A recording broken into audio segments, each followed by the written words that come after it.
Χρόνια πολλά καθημερινά για τις Άγιες Μέρες του Χριστουγέννου που μας έρχονται. Το σημερινό θέμα, το πρώτο, αφορά την εξέταση του υπομνήματος της Επιτροπής Νερού Σκιάθιστας προς το Δήμο μας. Καταρχήν θα ήθελα να καλωσορίσω σήμερα στο Δημοτικό Συμβούλιο τα μέλη της Επιτροπής Νερού και διαβεβαιώνουμε ότι ο Δήμος Βοηού βρίσκεται εδώ και ενδιαφέρεται για το μείζον θέμα του νερού, που ασφαλώς είναι και το κύριο θέμα και πρέπει, αλλά και τον απασχολεί πρωταρχικά. Εγώ από την πλευρά μου θα δώσω απάντηση για το νερό, το οποίο διοχετεύεται από την τεχνητή λίμνη της Πραμόριτσας μετά από την επεξεργασία του στο ταχυδηληστήριο. Στις εγκαταστάσεις του ταχυδηληστηρίου γίνεται η κατάλληλη επεξεργασία του νερού και εφαρμόζονται ό,τι προβλέπεται βάσει προδιαγραφών.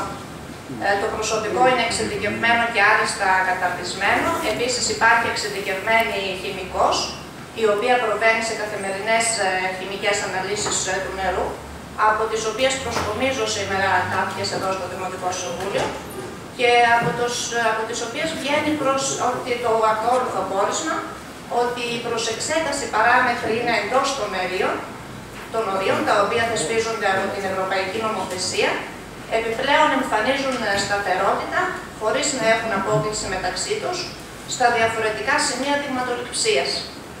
Επομένως, από όλα αυτά βγαίνει το συμπέρασμα ότι το νερό είναι άριστο, πεντακάθαρο, διαρκές, κατάλληλο για τον καταναλωτή. Βέβαια, συνεχώς προσπαθούμε να γινόμαστε όλο και καλύτεροι και να διορθώνουμε οποιοδήποτε πρόβλημα προκύψει. Στις 30 Δεκεμβρίου τελικά θα γίνει η παράδοση στις εγκαταστάσεις μας της Χαλαζιακής άμμου, η οποία έγινε με δαπάνη της Περιφέρειας Δυτικής Μακεδονίας. Δηλαδή θα γίνει αντικατάσταση της υπάρχουσας Χαλαζιακής άμμου στις κλίνες διήθησης και αυτό, όπως ξέρουμε, πρέπει να γίνεται κάθε 3 έτη το πολύ. Το συγκεκριμένο θα έχει ως καλύτερο αποτέλεσμα το νερό να διηθίεται για μεγαλύτερο χρονικό διάστημα και έτσι τα αιωρούμενα σωματίδια που δεσμεύονται σε μεγαλύτερο βαθμό. Επομένως, το επεξεργασμένο από το ταχυδηληστήριο νερό θα είναι αποτελεσματικότερα απαλλαγμένο από διάφορα σωματίδια. Επιπλέον, η λειτουργία του υδροηλεκτρικού σταθμού και μάλιστα στο 100% των δυνατοτήτων του δίνει τη δυνατότητα να ανανεώνει σε μεγαλύτερο βαθμό το νερό της λίμνης, κάτι που θα ενταθεί στους προσεχείς μήνες που μας έρχονται. Συνεπώς, δίνω διαβεβαίωση ότι το επεξεργασμένο νερό που προέρχεται από τις εγκαταστάσεις του ταχυδηληστηρίου μετά την επεξεργασία του είναι πλήρως κατάλληλο και συνεχώς καταβάλλονται προσπάθειες για να γίνεται συνεχώς ακόμη και καλύτερο στο άριστο δυνατόν. Ευχαριστώ πάρα πολύ.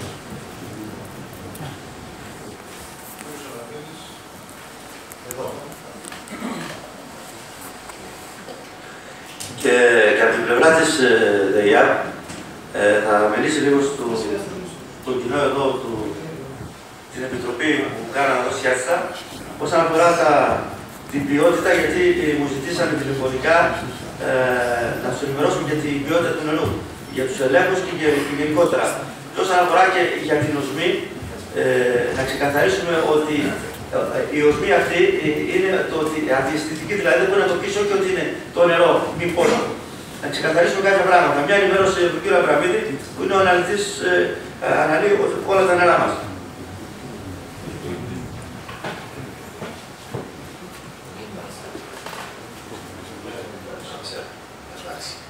Καλησπέρα σας, καλές γιορτές να έχουμε. Είμαι ο Αβραμίδης ο Κώστας, χημικός μηχανικός. Έχω εργαστεί διαπιστευμένο στο άλλο χωριστικό και πραγματοποιώ αναλύσεις εδώ καιρό στο Δήμο. Αλλά θα πω κατευθείαν στην ουσία τώρα, που αφορά φυσικά την οσμή και τη γεύση που παρατηρείται σε αρκετές περιπτώσεις σαν σημεία κατανάλωσης κάποιων οικισμών. Αυτή η οσμή και γεύση που παρατηρείται προκαλείται ουσιαστικά από δύο ενώσεις. Τη γεωσμήνη και την 2-μέθυλο ισοβρονεόλη. Εντάξει. Λοιπόν, η πρώτη προκαλεί οσμή χώματος. Είναι αυτή η υγιεινή οσμή που λέμε, γι' αυτό ονομάζεται γεωσμήνη, είναι η εμπειρική ονομασία. Άμα σας πω το χημικό του τύπο, θα περιμένετε πολλή ώρα. Λοιπόν, η άλλη, η 2-μέθυλο ισοβρονεόλη, προκαλεί οσμή μούχλας. Τώρα, από οργανοληπτικά, οι αναλύσεις είναι πολύ δύσκολο να πραγματοποιηθούν και να δούμε ποια ουσία είναι σε μεγαλύτερη συγκέντρωση, σε μικρότερη. Αλλά οργανοληπτικά, από ό,τι καταλαβαίνετε όλοι, έχουμε την οσμή χώματος. Αυτό δεν έχετε παρατηρήσει όλοι. Είναι. Ναι. Αυτή προκαλείται από τη γεωσμή. Αυτή και η εμπειρική ονομασία είναι η οσμή που παρατηρείται όταν έχουμε στην καταιγίδα. Μετά από καταιγίδα, μυρίζει το χώμα. Δεν σας μυρίζει χώμα. Αυτή είναι η γεωσμή. Αυτή η γεωσμή μπορούμε να την βρούμε ακόμα και στη σάρκα των ψαριών. Έχουν γίνει αρκετές μελέτες, δεν είναι τοξική, ούτε η μία ένωση, ούτε η άλλη. Αλλά η ανησυχία είναι αισθητική. Δεν μπορείς να το πιείς. Καφέ κάνεις, δεν τον ευχαριστιέσαι. Αυτό τώρα το πρόβλημα λύνεται. Είτε με νερμοάνθρακα, είτε με όζον. Και από ό,τι άκουσα, έχετε προβεί σε ενέργειες ώστε να γίνει κάτι πάνω στην εγκατάσταση ή και στις δεξαμενές, οι οποίες τροφοδοτούνται με νερό από τη λίμνη. Πάντως, τοξικότητα δεν υπάρχει. Δεν είναι αυτό το θέμα. Η ανησυχία μας είναι αισθητική και μόνο. Οργανοληπτική. Άμα θέλετε κάτι να με ρωτήσετε, κάτι να σας πω.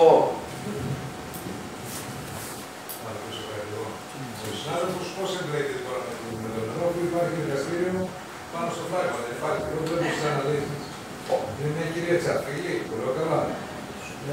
Όχι, εγώ εμπλέκομαι μόνο από την άποψη ότι παίρνω δείγματα από τα σημεία κατανάλωσης των οικισμών του Δήμου. Έχω σύμβαση με τη ΔΕΙΑΒ και έχω πιστοποιημένο εργαστήριο στο άρθρο οριστικό. Τώρα, στα σημεία στα οποία παρατήρησα την έντονη αυτή γεύση ή ασθενή γεύση χώματος, αφού ρώτησα, μου είπαν ότι είτε εξ ολοκλήρου, είτε ως ένα ποσοστό παίρνει νερό από το φράγμα. Οπότε και επίσης, σε συνδυασμό με επισκέψεις που έχω κάνει πάνω στο φράγμα, όπου παρατήρησα αυτή την οσμή, στη λίμνη, έβγαλα αυτό το συμπέρασμα. Δεν είναι δύσκολο, δεν είναι. Για να καταλάβω, πέρα από αυτές τις αναλύσεις που έχουμε εδώ, έχετε και εσείς δικές αναλύσεις. Εγώ κάνω τις αναλύσεις που προβλέπει η νομοθεσία, η οποία πρέπει να. Από σημεία κατανάλωσης, από σημεία κατανάλωσης οικισμούς, από αυτά, όπου εν μέρη ή εξ ολοκλήρου τροφοδοτούνται από τη λίμνη. Τώρα, το θέμα είναι αυτό, ότι έχουμε αυτή την οσμή που προκαλείται από τις ενώσεις που σας είπα, δεν είναι τοξικές, αλλά απ' την άλλη το νερό ουσιαστικά δεν πίνεται, δεν μπορείς το πιείς, είναι δυσάρεστο. Συγγνώμη να πω κάτι πράγμα. Δεχόμαστε κάποιες φορές ερωτήσεις από το καταναλωτικό κοινό.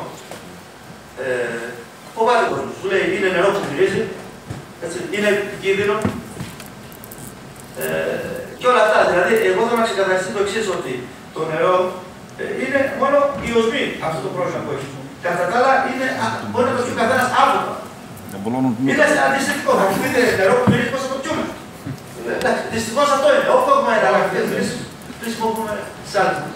Και όλα είναι βλέπουμε τα σκηνά μας και δρομολογήθηκαν κάποια πράγματα που θα γίνουν. Κάποια πλευρά μας και από την πλευρά σας δίπλα. Και από την περιφέρεια. Ναι, όλα δηλαδή έχουμε δρομολογηθεί κάποια πράγματα που αναμένουμε. Δεν είναι από την άμενα στην άλλη. Δεν γίνονται. Πρέπει να λυθεί, δεν γίνεται. Μα και εγώ ανοίγω μια φορά τη βρύση να πάρω δείγμα και είναι δυσάρεστη αίσθηση. Θα έπρεπε να μιλάω μόνο βάσει της δουλειάς που κάνω, το αναλύσω, αλλά δεν μπορώ. Είναι ένα πρόβλημα που πρέπει να λυθεί. Τώρα είναι στη λίμνη, είναι λίγο πέρα από τη λίμνη, είναι στις δεξαμενές, είναι στους αγωγούς. Πρέπει να λυθεί όμως. Το θέμα είναι ότι προέρχεται από το νερό εκεί πάνω. Γιατί οι οικισμοί οι οποίοι είχαν αυτό το πρόβλημα, εξ ολοκλήρου όπως είπα και πριν, εν μέρη τροφοδοτούνται από εκεί. Δεν είναι τυχαίο. Δηλαδή, δεν ξέρω τι άλλο να πω. Πάντως, για να γίνουν αναλύσεις για τη γεωσμήνη και την δύο μέθοδο ισοβορειών που συνέβηκα πριν, είναι πολύ δύσκολο. Θα γίνουν, νομίζω, είχατε στείλει στο Δημόκριτο. Πού θα τη στείλει, στο Δημόκριτο? Ναι. Είναι αυτές οι δύο ενώσεις, δεν υπάρχει. Ευχαριστούμε πολύ. Μισό λεπτό και μισό λεπτό. Ένας ομιλητής από κάτω, παρακαλώ, να θέλει κάποιος να κάνει ερώτηση από την Επιτροπή. Παρακαλώ.